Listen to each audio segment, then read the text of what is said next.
And they keep buying over it. It's like the Warburg, Rothschild, and the fourth one was, I haven't heard them mention it, was Oppenheimer. Oh, it's in there. It'll be in here. Yeah, it goes down. That's the only one. This is just showing. This is showing what the New York Times actually reported during that period when thousands of banks had gone bankrupt since 1914. These banks protected their interest in the Federal Reserve of New York have grown steadily. A Senate report interlocking directorates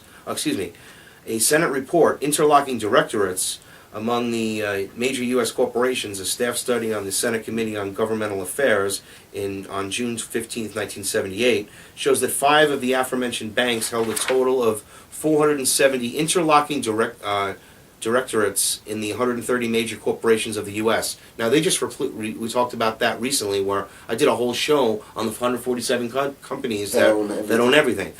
Okay, we're starting to, is this starting to ring true to everybody? Aside from the fact that, again, I've done all this research. I've read this book cover to cover twice. All of the stuff that I've researched. And then we speak of it. But you need to do this, because then it resonates to you personally. And then you'll say, my God, these motherfuckers. And this is just one aspect of it. It's like I said, a bottomless pit of evil, ladies and gentlemen. Because then you go from this and now, well, what did they do with all their control? What else happened in 1914? What else happened? Well, 1913, 1914. Well, the Rockefeller Foundations started their major foundation. They also started all of the secret efforts to bring about the world government. Oh, is that someone? Is that someone calling in? This is Roger. How you doing, Howard? Hey, Roger, how are you? Great. You came just at the right time. We were just talking about how in 1913, with the Federal Reserve, they were the globalists. I was just going over Eustace Mullen's work, The World Order, how they were controlling. Now they got the money supply again, just like they had always tried to get. And we were just exposing literally who the criminals were that bought stock in this organization that has been destroying by design and taking all the gold from our country while giving us paper as useless and worthless as the paper this is written. It's just terrible. So how are things, Roger? Everything is good, and I you know what you're talking about is just so damn important. And this goes all the way back to the founding of this nation, when we had a founding father who absolutely warned us against a central bank, who warned us against this type of control over our money supply. And it was a lesson that was buried over time, intentionally. And when it came back out in the early 1900s, you're absolutely right. It was the seed laid for a world government. And from that point on, they have steadily gained control and power behind the scenes, and we are running with a fiat money system that is only doing one thing, and that is enriching everybody but we the people. And it is going to be the ruination of our money supply, our economy, and if we don't wake up real quick, this country as we know it. Yeah. How you doing, Roger? This is Vinny. I was just going to ask you, what do you think about the whole 2012 and the end of the Federal Reserve, or how this is going to play out? Do you see... Well, I'll tell you what I see. I see that there is one patriot left in this country, and I've made it clear to Howard that I am a Ron Paul supporter. Oh, yes, we all are. Yeah. I understand that that's not the focal point of your shows, that you do discuss it, but you just try to keep it open, Oh yeah, keep it non-political. It's the corruption. He is the only candidate, though, that is addressing these issues. And we're all looking forward to getting involved and helping his campaign. Oh, absolutely, 100%. Okay, well, basically what we have here is, and we have just partnered up with your fine organization, and what we have here is a group of, we could estimate right now, fairly accurately, and I'll lowball this number because it's always good to come in on the low side, not the high side, just in case someone else counts.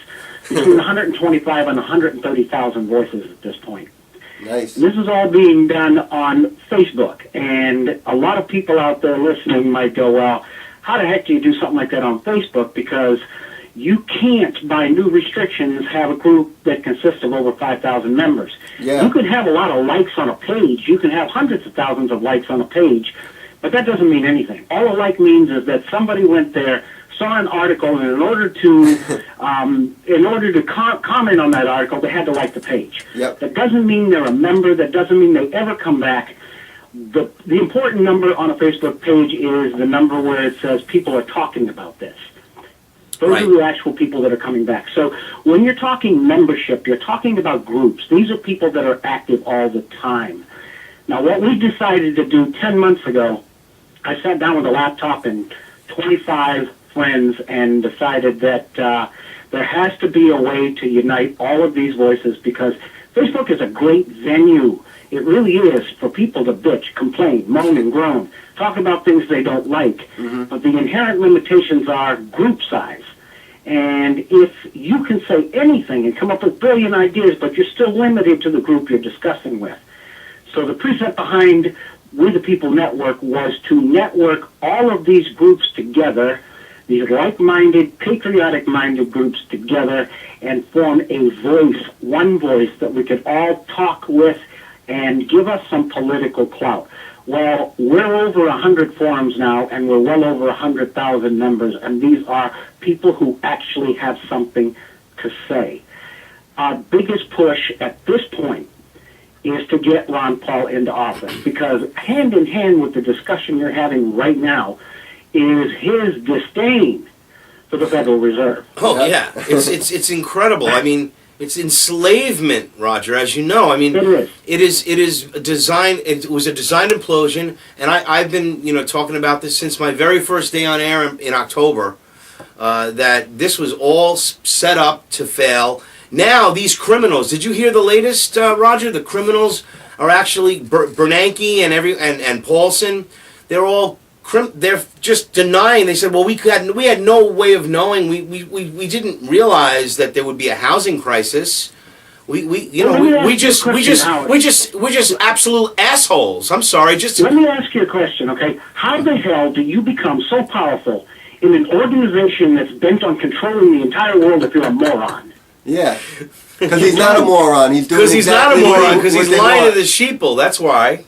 They know everything. They knew everything every step of the way. Yeah. And there isn't even a case of plausible deniability here, because if they had that plausible deniability, all that's telling us is we're being lied to, because you do not control a movement. You do not control a function designed to step by step take over the entire world if you don't know what's going on. Absolutely. That's part of it. It's the Hegelian dialectic. They created the problem. They literally created the Federal Reserve to fail. Everybody has to understand that was the plan. And you're like, what? Right. Yeah, take a 100-year plan, a Ponzi scheme, you milk the shit out of it, while each year, 1 year at a time, you take the gold, 1% of the gold, physical gold value, and you take it. While you're giving the nations and the loans to paper and to fund the wars with paper, you're taking 1% of the gold a year, and everyone thinks everything's okay. But what happens after 100 years, Roger? You take 1% a year. There's no more gold.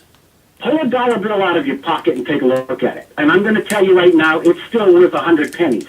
But let's take the realistic value of it. If you take the value of the dollar bill, back when all of this first started, it was worth $1. If you take that exact same dollar today, it's worth between 3.5 and 4 cents in buying power, as compared to what it was worth back then. Absolutely. So they have been extremely successful. They really, really have. Yeah. And again, your point is just so absolutely on target, because if it fails, they have the organization to step in and say, don't worry, we're going to save you from all of this. Exactly. We have the solution for you.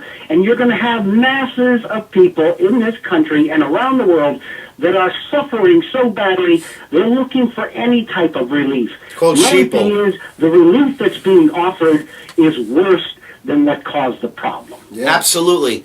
So that's what you have to understand. That's why there are 800 FEMA camps. That's why they passed the National Defense Authorization Act in sections 1031 and 1032, where our traitorous president said he was going to veto the bills and then pass them into laws through another slick layup to score another shot for the New World Order. You're right, he did that, but did you also know that originally that bill was set to pass with language in it that stated that it excluded American citizens? Yes, I know, and he put it back in, I know. The White House called him up and insisted they would not support the bill unless the language including American citizens was in the bill. This is the White House. Very good point. Well, that fervently. We have been they've hijacked our government, these criminals, and they're using these puppets to get their agenda across. David Rockefeller called the president and said, you have to put that back in. But the people want me to veto it. No, it's got to go. It's got to stay. Okay, we have to. We're going to destroy the economy, and it's all going to. You got to understand this, Barack. Okay, you got to understand. So, okay, David. So what should I do? Well, just like I told Hillary at the Council on Foreign Relations the other day, that you've got to continue to deceive the people and let them feel that everything's going to go better and that unemployment is better. It's down 35,000 people, but there's only 250,000 people a month that are unemployed. Show the numbers in these twisted ways so that we can just deceive them long enough until we can implode the entire economy, and then we'll be able to finally put through the United Nations my grandiose plan for world government. Actually, that Grandpa set up for me. Can you do that for me, Barack? My biggest talking points on anybody who gives me a forum to talk on is, at this point right now, is we have one single patriot left who is running for president, one and only one, and I'm including the one that's in office right now. We all know what we think about him. This is Ron Paul. So my biggest talking points and the things that I usually like to talk about, the topic is, why are they so damn afraid of him? Yeah. And I have a list of reasons why they are terrified of this guy. Oh, yeah. And I will tell you this, he is by far the most, this is the bravest guy on 2 feet, because if you don't think he doesn't understand that there's a real good chance he's not going to live very long. Oh, yeah. He might not live to get in, and if he does, he might not live long enough to do anything. I know. But the legacy he will leave behind is how many millions of people that will say, screw you, this revolution has already started. You can get rid of Ron Paul, but it's we the people that make the revolution. Right. Ron Paul is he's the guy who encourages us. He's the guy who gives us the feeling we need to do something. He's the man we listen to for inspiration. But if there isn't we the people standing behind them, Ron Paul is just a voice. We are the revolution. We have to make this happen. Our voices. Great points. Absolutely. Great points. And you said it. You said something that's true. It's like I can't even tell you, Roger, how many people, my close people to me, friends of mine, and other people, they're like, "Aren't you afraid?" And I say to them, think about what you just asked me.